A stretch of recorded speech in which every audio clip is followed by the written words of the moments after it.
Jessica Schaefer is the founder and CEO of Lushy, which she launched in 2024 with a mission of empowering women with choice, whether that means pursuing a fulfilling career, building a healthy family, or both on their own terms. After selling her first company and navigating a few life transitions, Jessica decided to freeze her eggs. The process, however, proved to be anything but empowering. From the daunting administration of medications to the lack of guidance and exorbitant costs, the experience left her feeling isolated and undervalued. Determined to create a better path forward for women, Jessica channeled her resources, network, and expertise into founding Lushy, a platform that reimagines fertility care with a patient-first approach, blending advanced technology and holistic services to provide the guidance and care women deserve. Jessica's vision for Lushy stems from her belief that when no one else steps forward to solve a problem, you have to create the solution yourself. Hey, Jess, good to see you. Good to see you too. Yeah. And I think at some point, we may even talk about, you already have some good news with Lushy. Is I that do. right? I have great news. Yes. You have great news with Lushy. Like things are moving quickly in your world. But before we get into that, I'd love to just talk about us. Let's talk about us, how we met. Talk about us. Let's talk about us. So Jess, you and I met on a ski hill in France. We met at a Founders Pledge event in Chamonix. Uh, Hmm. and that was, I like to say it was a work event, not just like a drinking champagne on a ski hill in the French Alps event. There were lots of great sessions, lots of great founders were there, and you had to leave early. Do I you want to did. like how was that experience of leaving early? So Jess, unfortunately, was in a ski accident on that trip. In a life-threatening ski accident, I broke 8 ribs and my lung collapsed and was filling up with blood right before COVID, January 20th, 2020. Yeah. That was January 2020. So that's Very scary to have to operate a company from the ICU. yeah, yeah, absolutely, absolutely. But you recovered fully, I did. and I we recovered fully, but I remember thinking I needed to make a change. I've been skiing since I was 3, and so I don't normally fall. And I had been building my company for so long and just realized I didn't have the right operations in place. I hadn't been prioritizing my sleep, my health, and so I think I was just tired. And sometimes, things happen that put you literally on your back. And I think Mhm. it's a sign from the universe. And then I reached out to you. Yeah, yeah. I do think it's interesting how life will send us a message that we need to slow down. Yeah, And you said it'll like literally put us on our back, literally put us into the hospital. And you were kind of almost at like a burnout stage, I remember with Bevel. So let's rewind actually, because we're jumping into like hospital stories. But Jeff, your first store, the first company you founded was Bevel, Mhm. right? Tell us just a little bit about Bevel. So Bevel was a high growth communications firm. We worked with a lot of venture capital funds, tech founders, uh, a lot of people early stage and bringing them through IPO or exit. I had left Point 72, which is Steve Cohen's $30 billion hedge fund, and had been running venture communications there. And then I ended up starting my own firm and scaled it to 4 different cities in 8-figure revenue business, and I had bootstrapped it, which, I think comes with its own set of challenges. Yeah, yeah, absolutely. And we worked together for a little while. I was coaching you, and we had other team members coaching a few of folks on your team. And you ended up selling Bevel. I did, yeah. Congratulations, your first exit. My first Uh, exit. and I'd love to know, like, what did you learn about yourself and your leadership style and how you like to lead organizations through that Bevel experience? Well, I learned what I love to do, which is communications. I think that, a lot of people spend their entire lives trying to figure out what their purpose is, what they're meant to be doing, and some people never find it.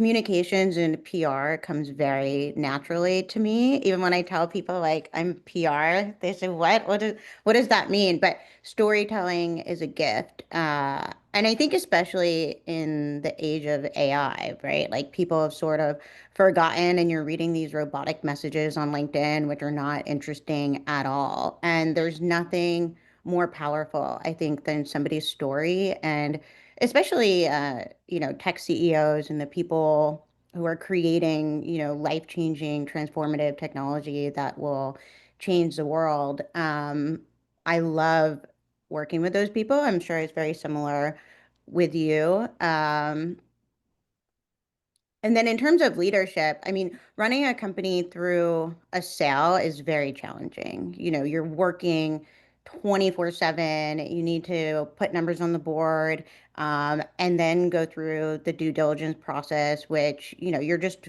not sleeping. You're working 24/7, all weekend to try to get the deal done, and then have some sort of personal life, which Mm. I really did not have at the time. Yeah, yeah. When I think of you, Jessica, I think of someone who is all in. She's all in on whatever she's doing at that moment. And I do know that you, at some points, have been so all in, you've led yourself to the point of burnout, right? Yeah. And you were kind of at one of those points when the ski accident happened. You were kind of forced to slow down. How do you manage that tendency for yourself to go so deeply in something that you almost take yourself to the point of burnout? Do you catch yourself now, or are you waiting for the next ski accident to slow down? I struggle. I have a hard time with it. Yeah. I do a lot more yoga and meditation. I never thought I would do meditation. I mean, truly, I was like, no, that doesn't work. Like, what? I'm not going to sit there and think about what. Um, but I actually started transcendental meditation that a lot of different leaders use. Ray Dalio swears by it, and it gives you so much more energy and just clarity. I think as a leader, I used to be more reactive. I certainly had my moments. And when we first met, I was not a happy CEO. I remember we had many conversations about how I could transfer some of the operational, stress to the team, and really build a leadership team that, quite frankly, I didn't have. And that was why I was carrying a lot of the stress at the time. Yeah, yeah. Well, I'm so glad you found meditation and yoga, and everything else. It turns out it's healthier than like martinis and happy hours, which New York's way of managing stress is a little bit different than the way the rest of the world manages stress. But I where are mean, you? I still love a dirty martini, Yeah, but right. Love a good dirty martini. And where are you right now? Are you at a place where you're managing your stress?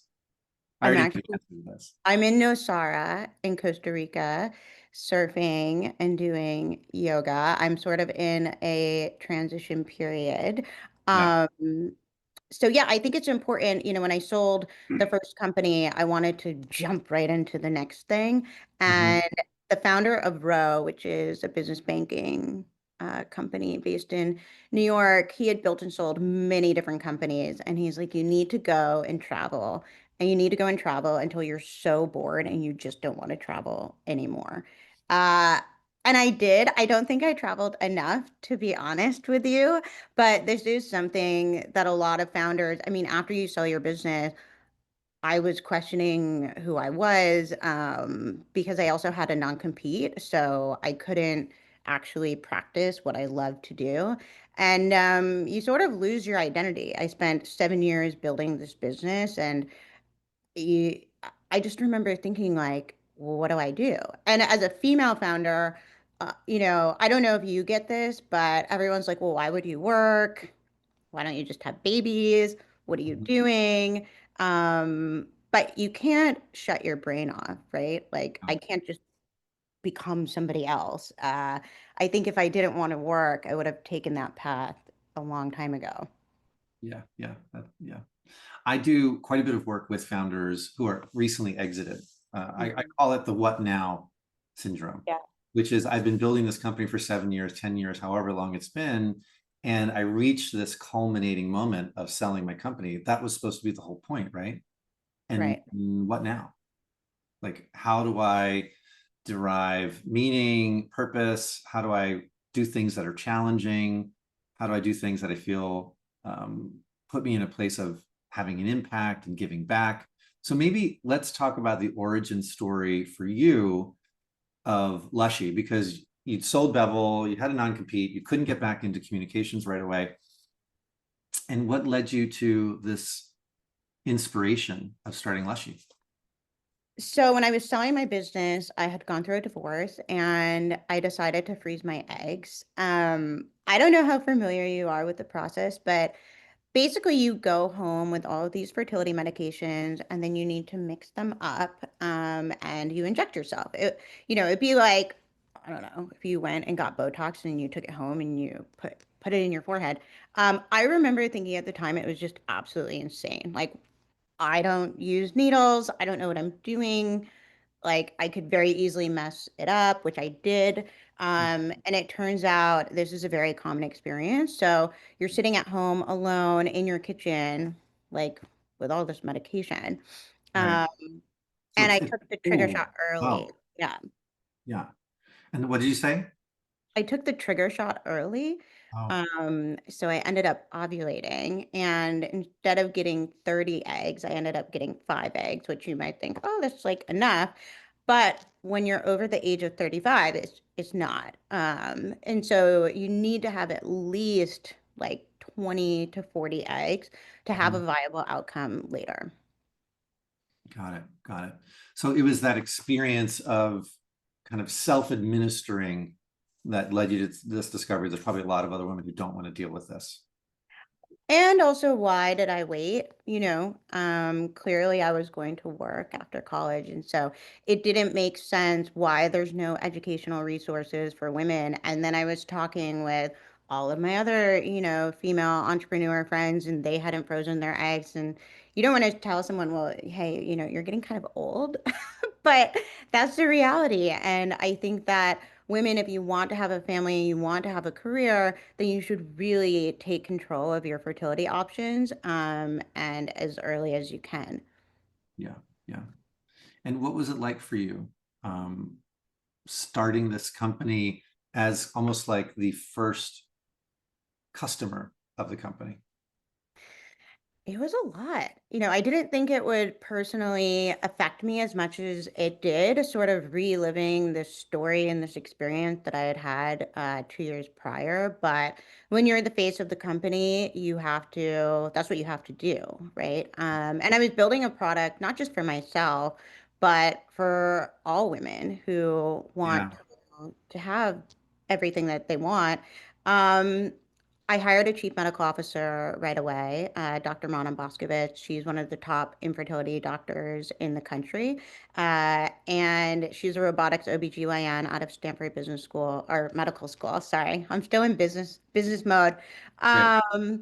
And she runs the medical team, which is incredible. So basically, we built an AI concierge platform called Lushy, and it has step by step what you should do, how to optimize your egg freezing process. Our injection specialists go to you and they'll help you administer the medication. And then we really focus on if you do have a partner or a spouse, how can they help support you through the process? I think, I was very shocked the number of men who are using Lushy. Um, Hmm. just because there are so many couples who have been trying to conceive and they're struggling. And so it's awkward, to have these conversations. I think money used to be the taboo topic, and now fertility is one of those taboo topics that you just don't talk about when you're dating somebody Hmm. until Yeah. it's too late, right? And you're like, Until it's oh, too late. Right. it's not Or it's not until, working. right, right. Until you like urgently need to talk about it. Right. Yeah. Yeah. So, what was it? What has it been like for you, um, like holding space for these customers and these families and women? Because for a lot of people, I would imagine like this is the most important thing in their life. It When they is. seek this service from you, it is fundamentally the most important thing. It's not like you are disrupting dry cleaning. I Right? wish I was. You're I not wish. starting a new like urban parking solution. Like this is like the most important thing for people. And how was that for you? Do you want the I think honest answer? Or absolutely, yeah. If you're are whatever you're willing to we share. getting honest? It's heavy. It's very emotional. Mm, Every single conversation, I mean, quite literally, every single conversation with investors to partners to people who want to work at Lushy, there was so much crying. I mean, so much crying. yeah. Um, because for people where they didn't have a child and that's all they want, or for people who had to go through 19 rounds sometimes of IVF, it's such a traumatic experience. You just never forget it. And so every single conversation was supercharged.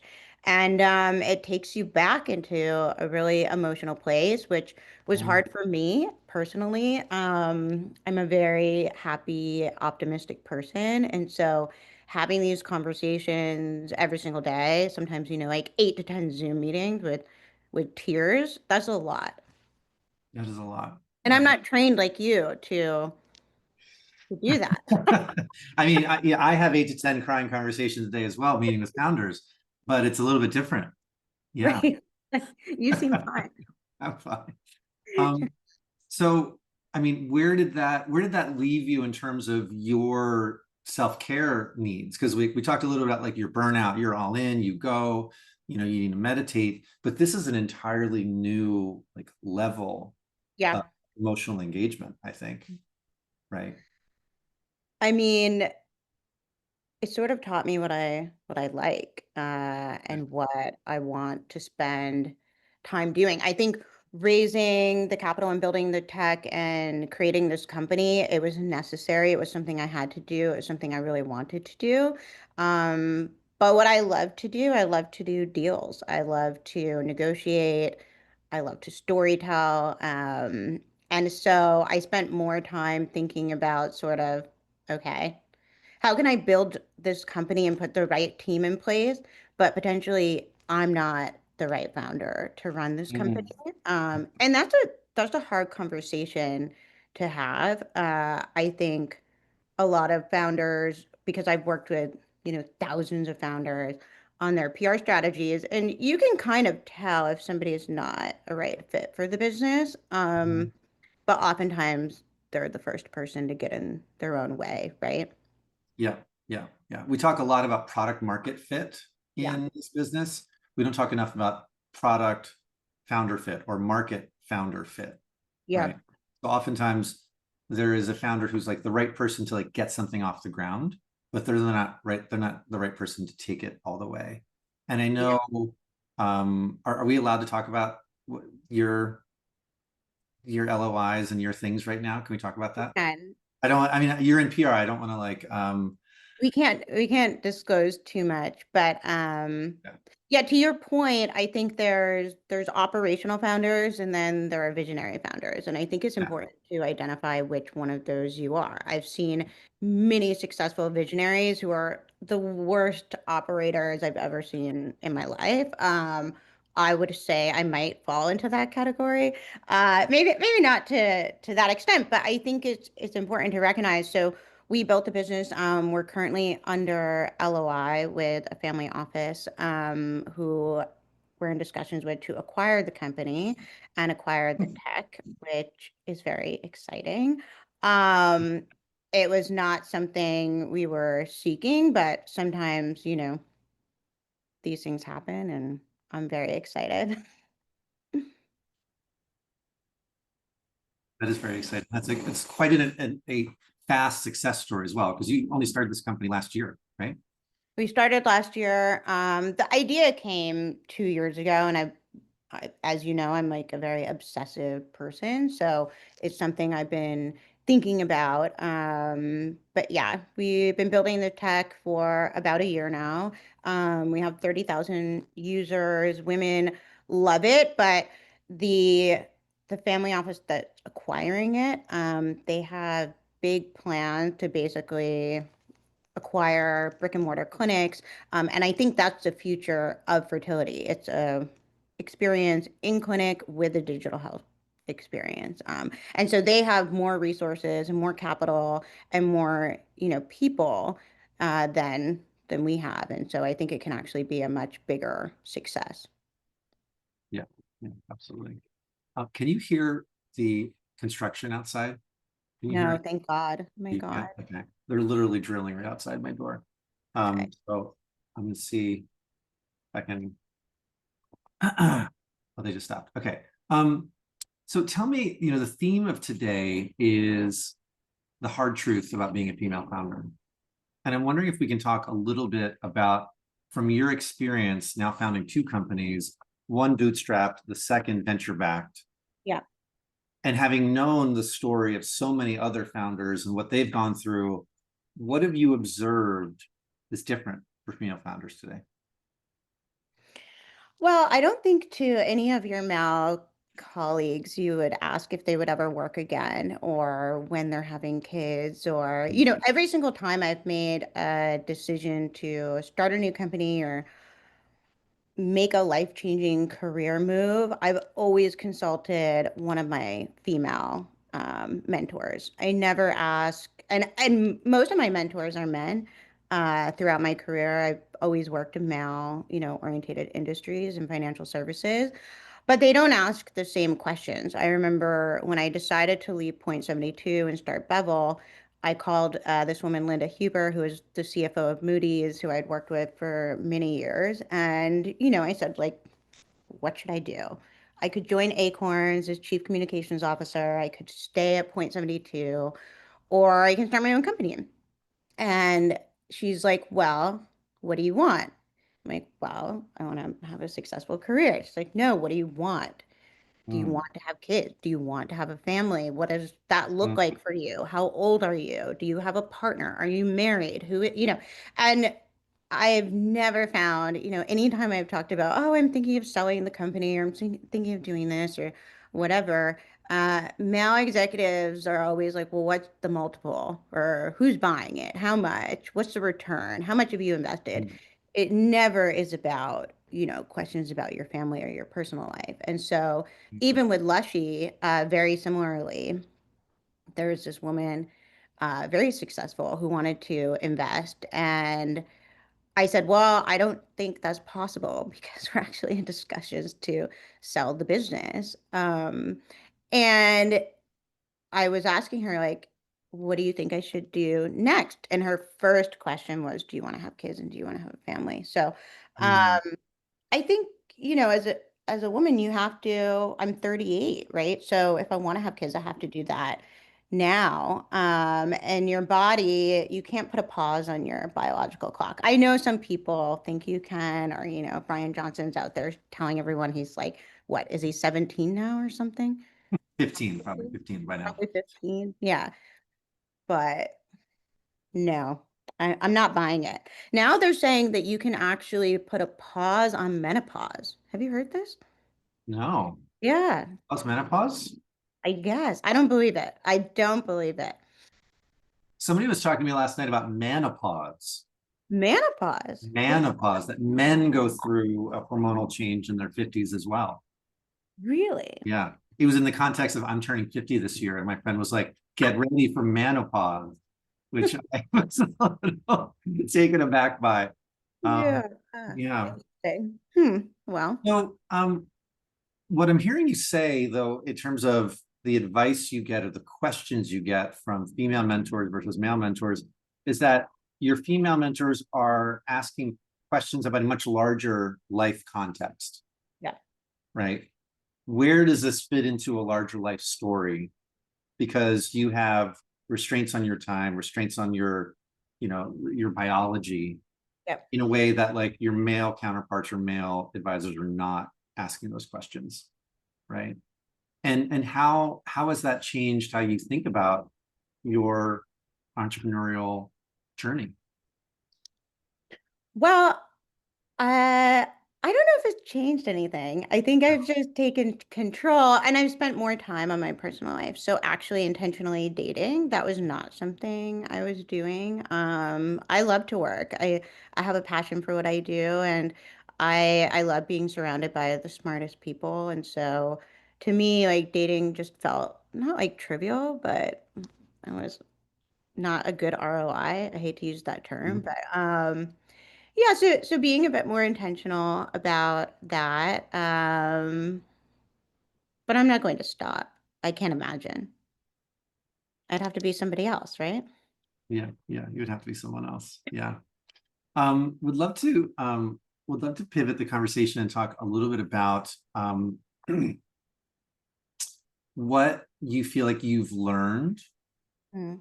that's been different uh, in the experience with Lushy that as opposed to Bevel. Because at Bevel, I think my observation was everyone you managed, you'd kind of had their jobs before Mm-hmm. in one way or another, right? So you knew exactly how to advise them down to like the tactics, right?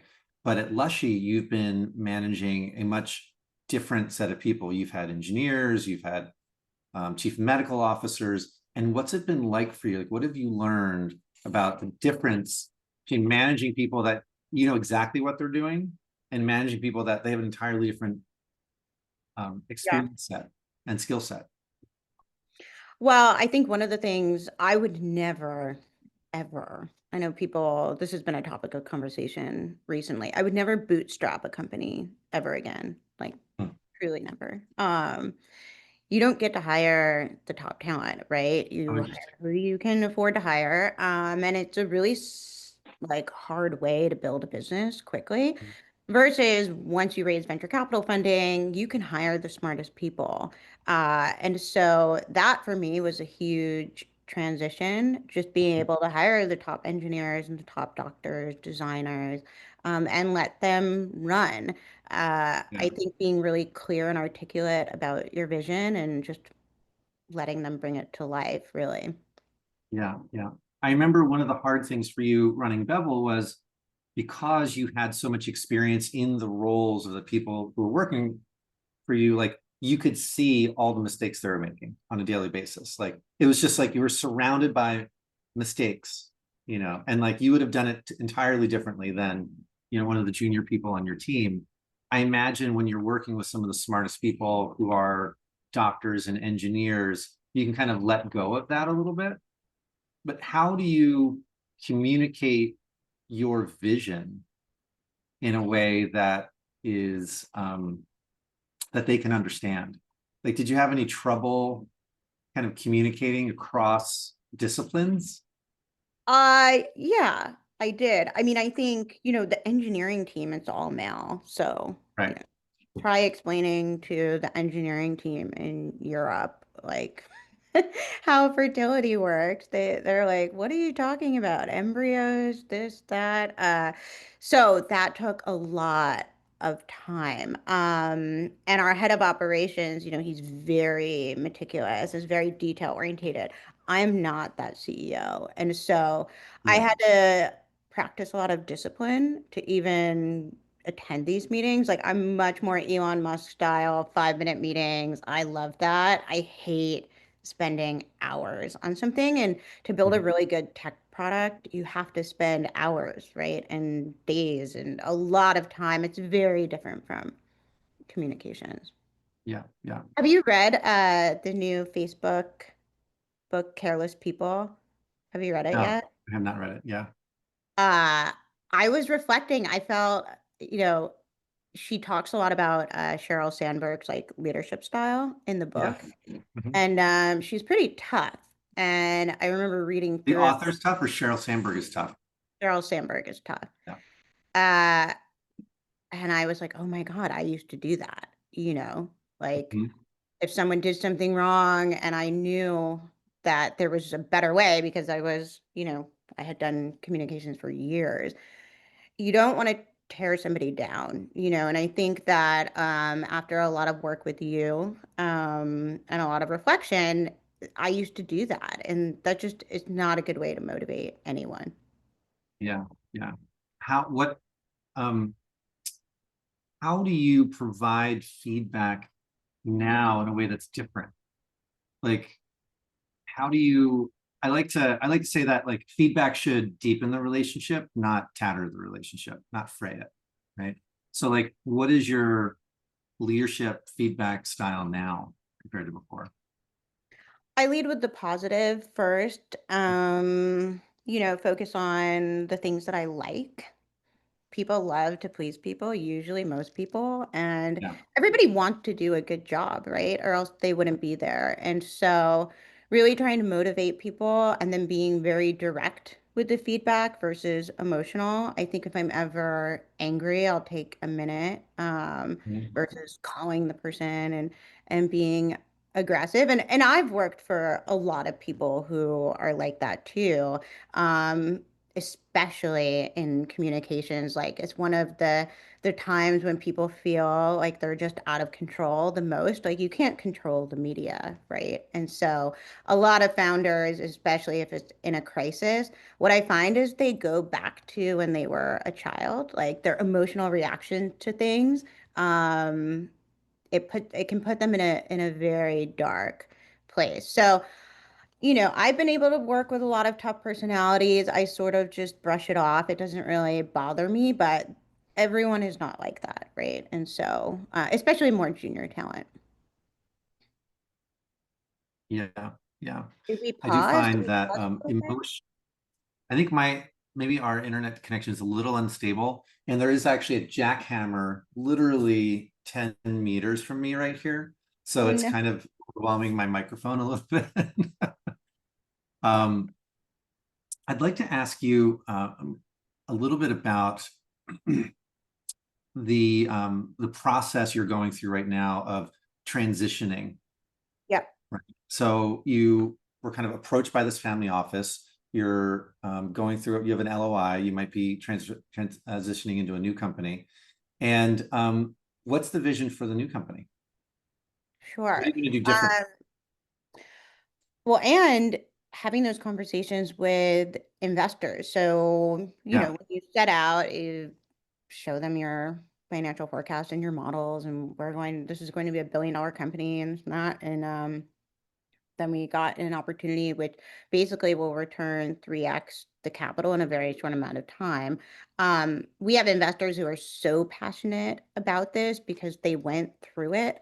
Mhm. That there were a lot of people who felt it was too soon, like you should keep going. This doesn't make sense. And I had to have like a really hard and honest conversation with them and basically was like, listen, maybe if it was a different CEO, but my heart is just not in it. Like, I love doing PR and reputation management and crisis, and I honestly haven't met anyone who's better at it. So, this Yeah. is like my life work, and I love bringing, founders' ideas to life and helping them transform their brands in ways that they can.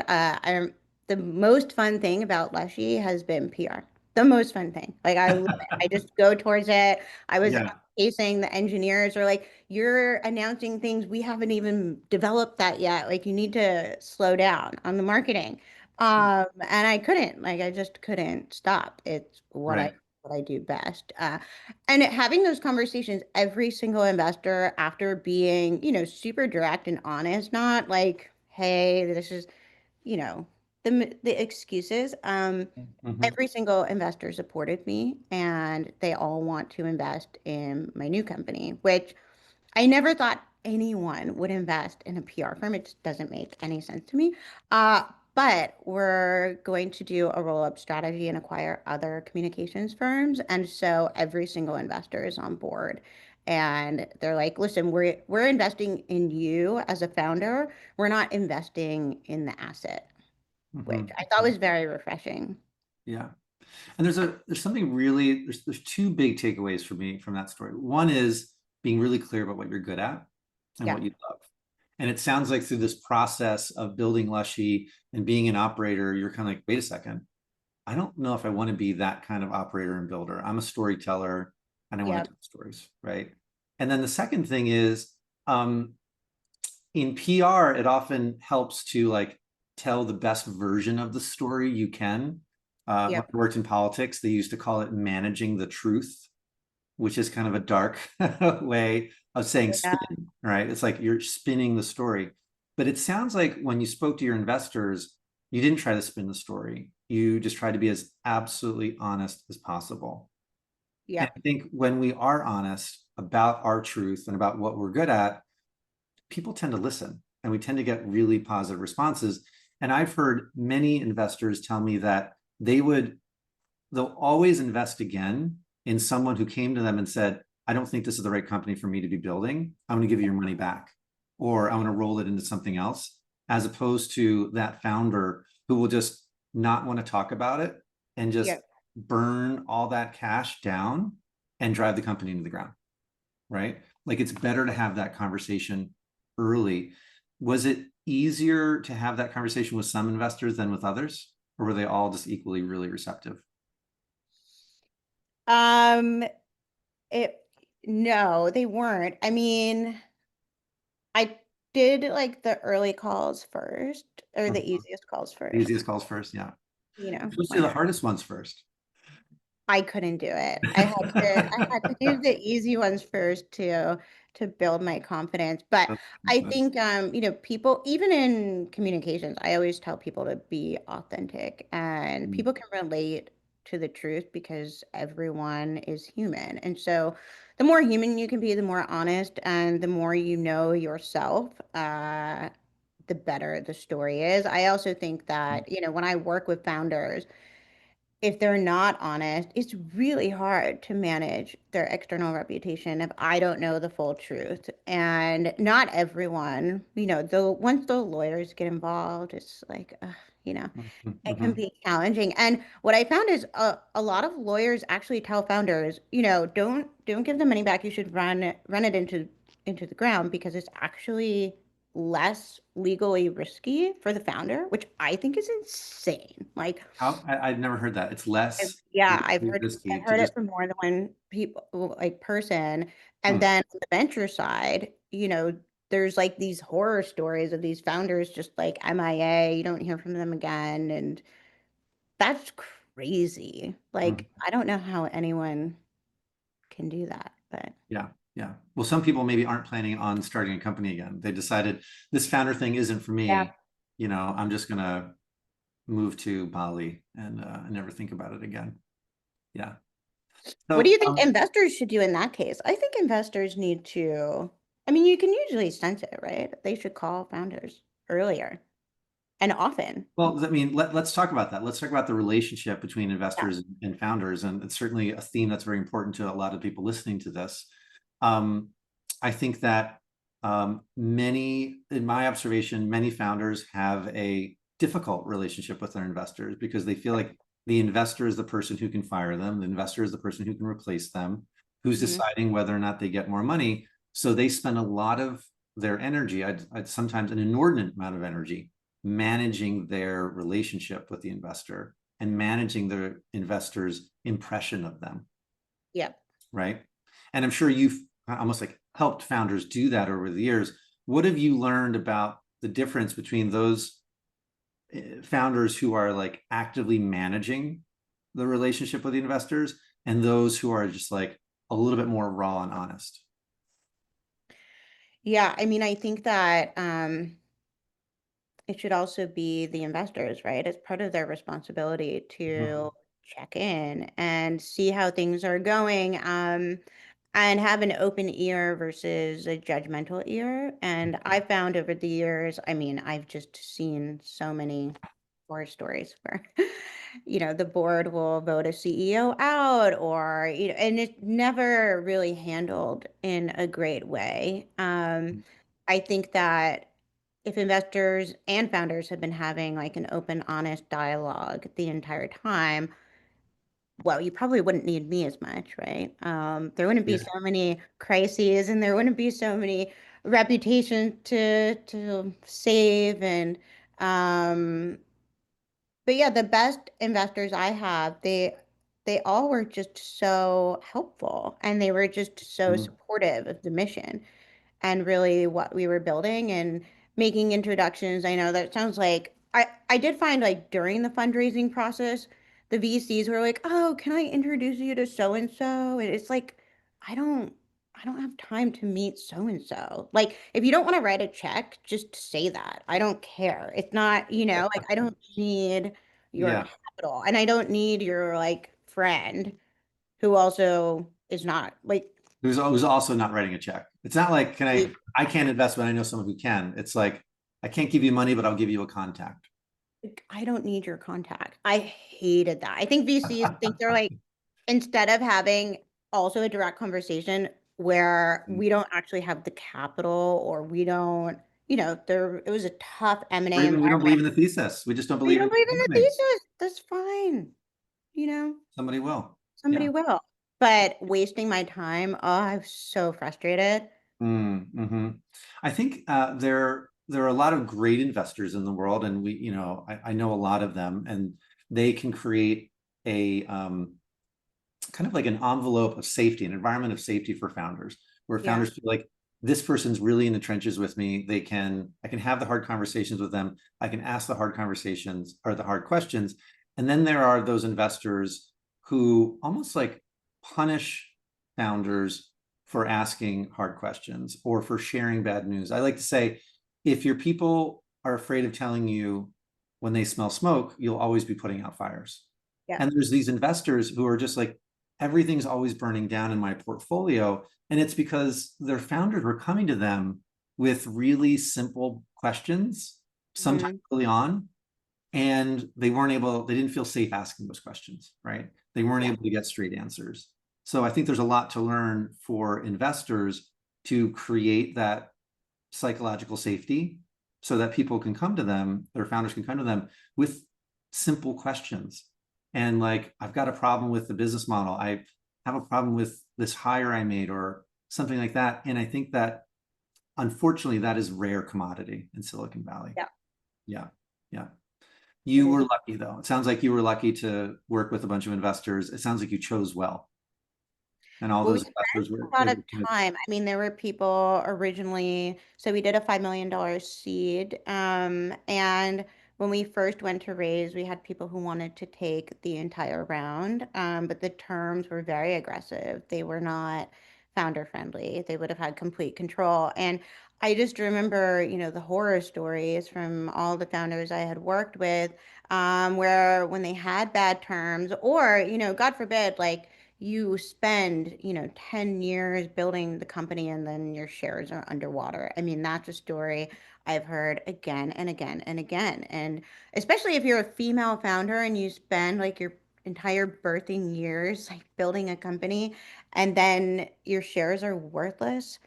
Founders who are raising at too high of valuations and then the market shifts and you have to do a down round. I mean, yeah, I learned a lot from working with tech CEOs. Yeah. Yeah. A Yeah. lot of what not to do. A lot of So what not to do. hopefully people on this call don't make those mistakes. Hope not. Speaking of people on this call, I want to invite folks to put into the chat any questions you might have for Jessica. Sometimes we have a lot of questions, sometimes we only have a couple, but we'll be addressing those questions in the next few minutes. Jess, I'd love to hear a little bit about like how you're taking this moment. You're a one-time exited founder. You're hopefully soon to be a two-time exited founder. Um, what is your vision for that like work-life balance going forward? Right, you'll be working on your third company. You're doing this agency roll-up. Sounds like Yeah. be exciting. Maybe you'll be going head-to-head with Edelman someday. And I'd like to hear like what's your ideal work environment for yourself and for the team going forward? What have you learned from two companies now that you want to kind of bring into that third company, that next one? Yeah, I mean, you used to say this, and I didn't really understand it at the time, but you're like, it's your calendar, right? It's called my calendar. It's Right. my day. And you're like, why do you have all these crazy meetings? You're doing literally 10 to 12 meetings. Why are you doing this? And so I think I've been much more intentional about my mornings and my time and my workout routines and calendaring time with, friends and family. I think that for somebody who loves to work, that's actually a challenge. Like I will just throw myself into something and I'll almost forget about checking in with people, and that's not healthy. And it's something that I have to be like super intentional about. Yeah. It happened in my marriage. I mean, I I can't remember. There were so many weeks where we didn't even have dinner together, right? And so it's like, Mm, I don't want that to happen again. And I also think once you know, if you don't bootstrap a company, and I think it'll be a little bit easier. yeah, It yeah. has to be easier the second time, right? It's like riding a bike. We hope so. We hope so. I mean, you know, We'll probably be working together again soon, I I imagine. look forward. You know, I can't tell you how many founders we've met who've kind of come through Velocity who have this idea that they should really be like consuming themselves in the business, you know, that the ideal work-life balance is no work-life balance, that sleeping under their desk is something to brag about, you know, like I kind of feel like we're moving out of hustle culture a little bit, but a lot of the younger founders who come to us, they're still working 18-hour days. I had one pair of founders ask me if we could do our coaching calls on Sundays Oh my God. because they were booking meetings on Saturdays and Sundays now as well. And I mean, it's one thing to want to work hard. It's another thing to Yeah. burn yourself out. And before even raising a Series A, you know, before really getting into the growth part of it. Yeah. Yeah, I started working with this new founder and same, they're sleeping on the couch in the office. I'm like, Yeah. oh my God, Yeah. Yeah. That's a little much. why? Yeah. But then again, I mean, Steve Cohen, when I worked for him, we would always go over his messaging and all of his PR stuff on Sundays at 7:30 a.m. in his Picasso room every Sunday. I mean, Wow. Yeah. Yeah. I mean, look, there is something about if you're running a big company, you are kind of always on. yeah, Um, and we just have to respect that. It's like um, I guess I would say it goes with the territory.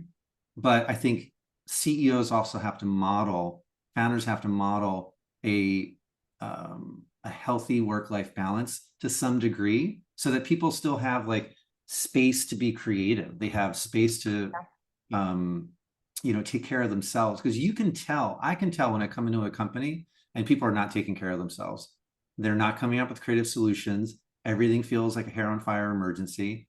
It's just everything is chaos, as opposed to, like I love to talk about Justin McLeod, the CEO of Hinge.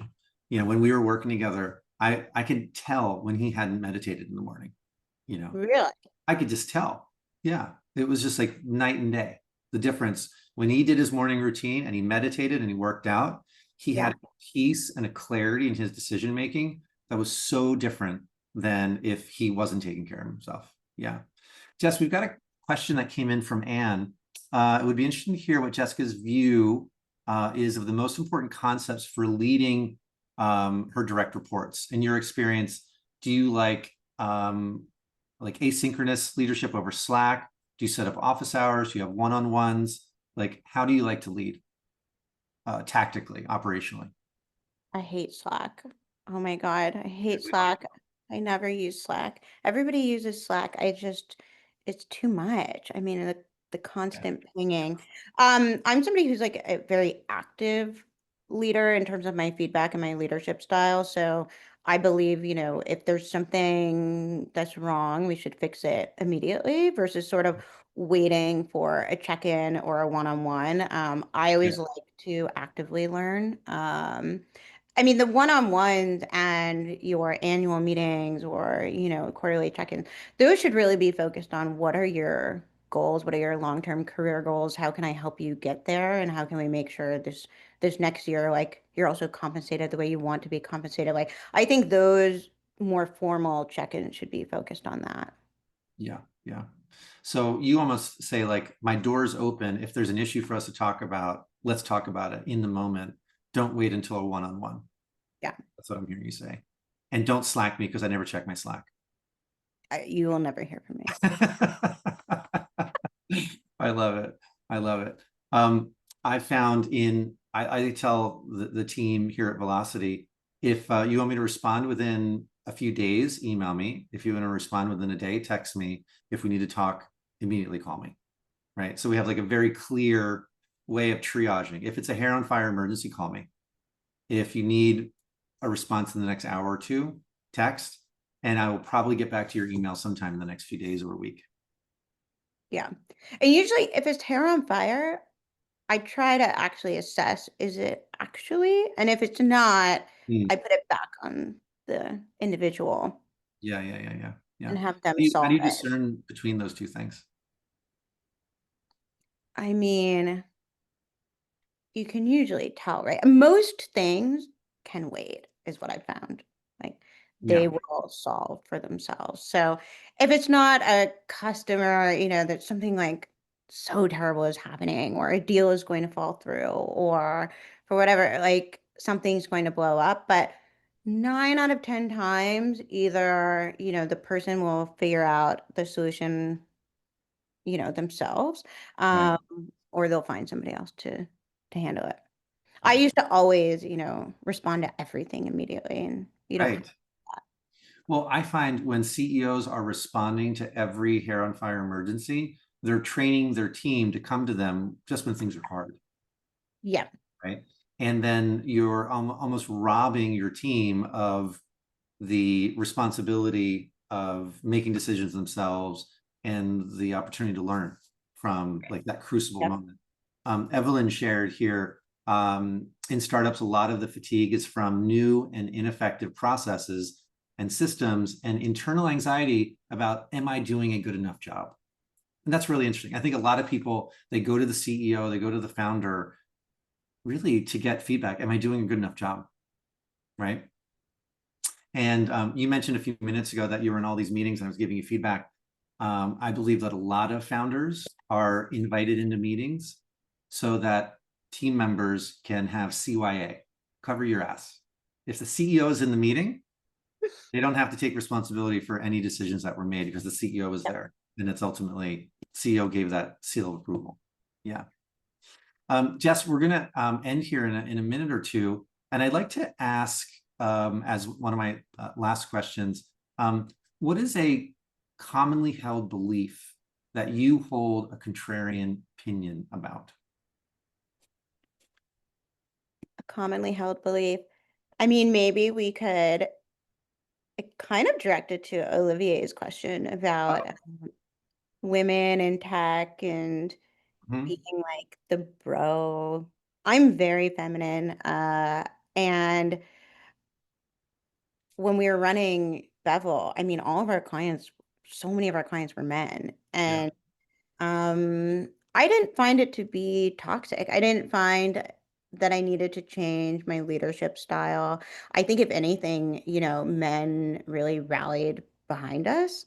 They loved, there's nothing sexier, I think, than a woman who's doing incredible work and is just hustling. Like, look Mhm. at Beyonce, or look at like so many different women. I think like men, they were our biggest supporters. Mhm.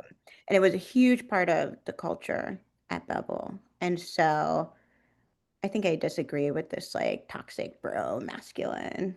Right. I Yeah. just I don't see it. I think you have to always be, authentic to who you are and not change. Yeah. I remember at Bevel, you had like, I want to say 95% women working for you. So many women. So many women, right?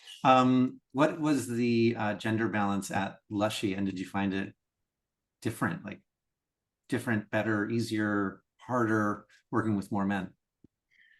Well, given that we're, working on IVF and egg freezing, I would say it was like 50-50 because we had a lot of engineers, marketers, and that talent and tech, it was all guys. And then on our medical team, it was all women. So, Yeah, but they loved it too. I mean, sometimes I thought, wow, they love this egg freezing company more than I do. They had these like chick sweatshirts, and I don't know, it was an experience, let me tell you. that's so amazing. That's so amazing. Well, I think we might leave it there. We've got just a minute left. I'll ask Josh to come back on and take us out. But Jessica, thank you so much for your time, for your insights, for your humor. Such a joy to have worked with you over these years, I and know, I miss you. I I miss you too. Well, you're my favorite place in the world, Nassau, Costa Rica. Please say hi to everyone down there for me. will, of course. Amazing. I am for some reason having camera issues, but I'll thank all of you. Appreciate everyone's time and looking forward. Oh, there I am. Looking forward to the next one. Thanks, everyone. All right. Thanks, Josh. Thank you, Jess. Take care. See you, everyone. Bye-bye. Bye.